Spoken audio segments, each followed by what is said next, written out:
Nous descendrons depuis la place de la mairie vers celle des Fueros, en observant sur notre droite le palais de Don Felipe Baita, également connu comme Larrache, avec le blason en damier du Bastan et deux corps en saillie orientés au sud, unis par une galerie d'arc en pierre de taille.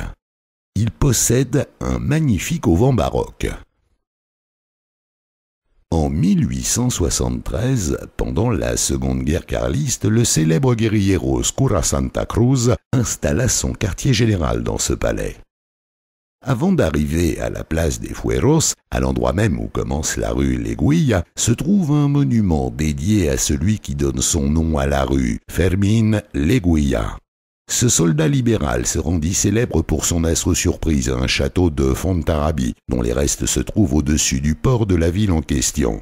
Le buste en bronze a été réalisé par Ricardo Bajoja et est fondu dans l'ancienne forge de la Aundia. Sur notre droite se trouve la maison Churdarenea, qui nous indique sa date de construction, Pedro Irezos, 1841. À l'angle de Juaní Sénéa, un panneau en bois polychromé indique Plaza de los Fueros et deux dates, 1841-1893, qui correspondent respectivement à la Ley Paccionada, loi abolissant le statut de la Navarre, et à la Guamazada, en commémoration d'un mouvement qui affecta la plupart des municipalités de Navarre en défense des Fueros, droits territoriaux.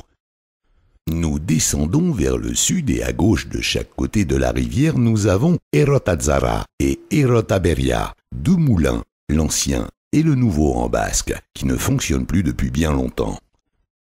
Errotaberria, le nouveau, avait, en dehors de la meunerie, d'autres activités intéressantes qui n'ont pour la plupart laissé aucune trace ou sont complètement en ruine. Un pressoir à cidre et de grandes barriques pour la fermentation, une scie mécanique et la production d'électricité pour tirer parti de la chute d'eau, une forge au fond de la rivière. On peut voir le barrage en pierre de taille qui lui fournissait l'eau nécessaire à toutes ces